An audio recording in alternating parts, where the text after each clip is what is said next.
आवास योजना आया, क्या सबको घर मिले, क्या चुन चुन के कुछ खास लोगों को घर मिला है, ब्राह्मणों को सिर्फ घर मिला? बहुत सारी चुनाव उसके अंदर हुए हैं, चुन के ही दिया गया ऐसा समझ सकते हैं, क्योंकि यहाँ तकलीफ़ पब्लिक के हम लोग रोज़ देख रहे हैं। जो हर महीना जो किसानों के खाते में पैसे आ रहे हैं, सिर्फ ब्राह्मण किसान के खेत में पैसे आ रहे हैं, ब्राह्मणों के खाते में पैसे आ रहे हैं? ब्राह्मणों के खाते में नहीं आ रहे हैं, बल्कि किसानों के खाते उनके जो रखे हुए प्रतिनिधि हैं, जैसे आज हमारे ही समाज से उन लोगों ने हम लोगों के ही समाज से लोगों को प्रतिनिधि के तौर पे उनके अंडर में खड़ा किया हुआ है। जनधन योजना मोदी जी ने खुलवाया, क्या सिर्फ ब्राह्मणों के खाते खुले? जनधन योजना, जन और धन, जो जनता का धन है वही योजना के लिए यूज कर रहे। किसका धन है वो? जनता का है। और कौन सी जनता का है? भारत के जनता का है। और जो जनता का योजना जन और धन ये लेके जो ब्राह्मण वो खिलवाड़ कर रहा है लोगों से, क्या कर रहा है? देना है चवन्नी, दिखाता है कितना दिया। अमित शाह कौन से ब्राह्मण हैं? मोदी जी कौन से ब्राह्मण हैं? अरे अमित शाह और मोदी जी वो ब्राह्मण नहीं है, लेकिन ब्राह्मण की कठपुतली है। कौन है वो? कठपुतली। तो कठपुतली क्या करेंगे? जो मालिक होता है वो उन्हें ऑर्डर देता है और एक कठपुतली उनका काम करती है। तो कौन सा ऐसा ऑर्डर है जो आपको सही नहीं लगा, जो जनता के हक में नहीं है या जनता के हित के खिलाफ जा रहा है? जितना भी भारत में ऑर्डर है वो सब जनता के खिलाफ है। क्यों जनता के खिलाफ है? कि जनता SC ST OBC और माइनॉरिटी की जनता इस भारत में रहती है और इस देश का नाम भारत है। और ये नौटंकी करते हिंदू मुसलमान, ये कोई वाद विवाद नहीं है, ये बनाया हुआ षड्यंत्र है। हिंदू और मुसलमान, अरे अंग्रेज़ों ने 2 जाति में बांटा था, लेकिन ये ब्राह्मण ने 6743 जाति में बांटा। तो सबसे खतरनाक कौन है? ये ब्राह्मण लोग सबसे खतरनाक है, ये अंग्रेज इतने खतरनाक नहीं थे। आप बहुजन मुक्ति पार्टी की बात करते हैं, मायावती बहुजन समाजवादी पार्टी की बात करती हैं, और चंद्रशेखर रावण वो भी बहुजन की बात करते हैं। तो ये सब पार्टियों में एकता या इसमें अलग अलग डिफरेंस क्या है? डिफरेंस ये है कि बहुजन मुक्ति पार्टी अपनी जो दोस्त और दुश्मन की एक पहचान करा रही है। संविधान कहता है, पब्लिक कहती है कि बहुजन के नाम पे लोग खुद मोटा माल अपने जेब में भर रहे हैं, पब्लिक के लिए कुछ नहीं कर रहे हैं। बहुजन के नाम पे कितनी पार्टियां इंडिया में पता है आपको? एक पार्टी आपकी और उसमें ऐड हो जा रही है। बहुजन मुक्ति पार्टी अपने जो फेस्टिवल है उस पर जो लिखित दे रही है, स्टैम्प पेपर पर लिखित दे रही है, और जो भी वादे कर रही है वो स्टैम्प पेपर पर लिखित दे रही है। ऐसी भारत में कोई पार्टी नहीं है जो स्टैम्प पेपर पर लिखित दे। एक वादा उन्होंने भी किया था 15 लाख देने का, लेकिन उन्होंने स्टैम्प पेपर पर लिखित कहाँ दिया? उन्होंने कहा था जब मन करे चौराहे बुला लेना, मैं तुरंत चला आऊँगा।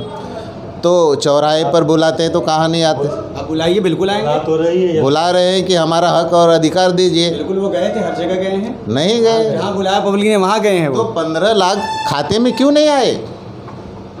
अगर उन्होंने किया तो 15 लाख खाते में पैसे क्यों नहीं आए? ये बताइए, बहुजन में और बहुजन समाजवादी पार्टी और बहुजन मुक्ति पार्टी में फ़र्क क्या है? बहुजन मुक्ति पार्टी और बहुजन समाजवादी पार्टी, बहुजन समाज पार्टी में फ़र्क ये है कि जो अपना और पराये का विचारधारों का, और जो आज बहुजन समाज पार्टी जो है मायावती जी चला रही हैं, ये वो नहीं चला रही हैं, उनको चलवाया जा रहा है एक ब्राह्मणी व्यवस्था के अंतर्गत रख करके।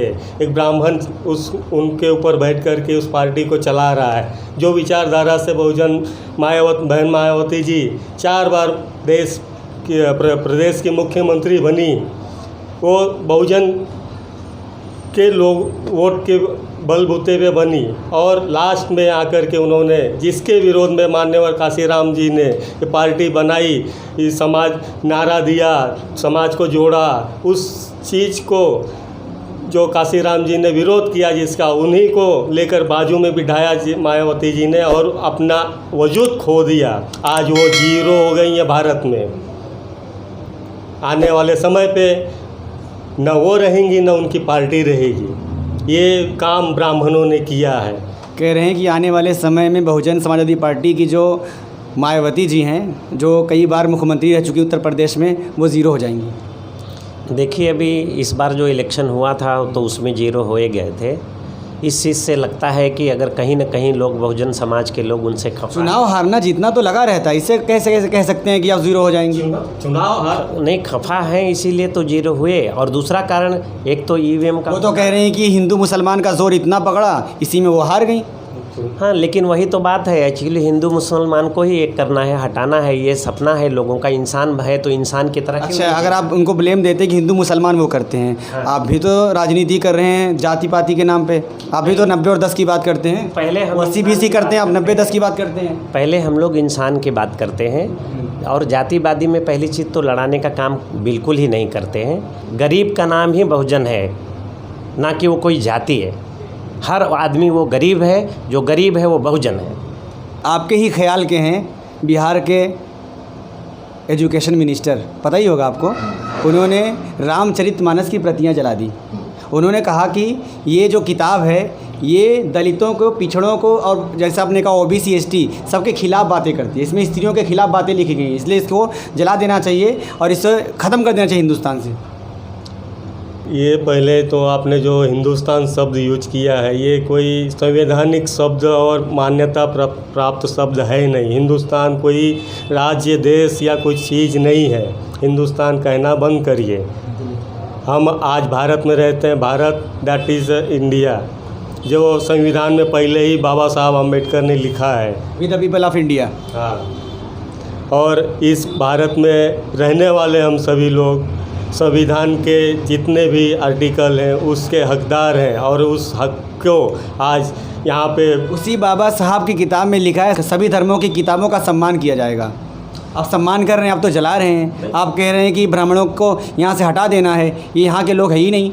कहाँ संविधान की बात कर रहे हैं आप लोग? संविधान के खिलाफ काम कर रहे हैं आप। संविधान के खिलाफ कहाँ हो रहे हैं? हम काम कर रहे हैं, वो संविधान के खिलाफ काम कर रहे हैं। कल योगी जी ने कहा कि सभी लोग कान खोलकर सुन लें, ब्राह्मण जो हैं उनका सम्मान करना हर किसी पे ज़रूरी है। और दूसरी बात ये भी सुन लें सब लोग कि जो भारत का राष्ट्रीय धर्म है वो हिंदू धर्म है। इस पर आप क्या कहेंगे? आदित्यनाथ योगी जी बोल रहे हैं ना कि ब्राह्मणों की रक्षा करनी चाहिए, वो गलत है। हमारे छत्रपति शिवाजी महाराज ने बताया है, आला आला छत्रपतीचा मेळा भटा ब्राह्मणांनो पळा पळा। क्यों बोले? छत्रपति शिवाजी महाराज बोले कि आला आला छत्रपतीचा मेळा भटा ब्राह्मणांनो पळा पळा। मतलब ये जो आदित्यनाथ, योगी आदित्यनाथ जो बोल रहे वो गलत बोल रहे।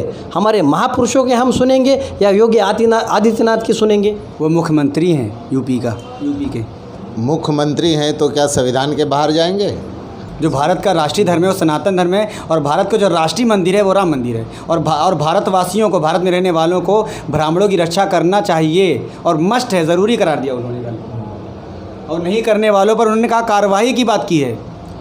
यह संवैधानिक तो नहीं है, संविधान की बात तो नहीं कर रहे वो संविधान के बाहर की बात कर रहे।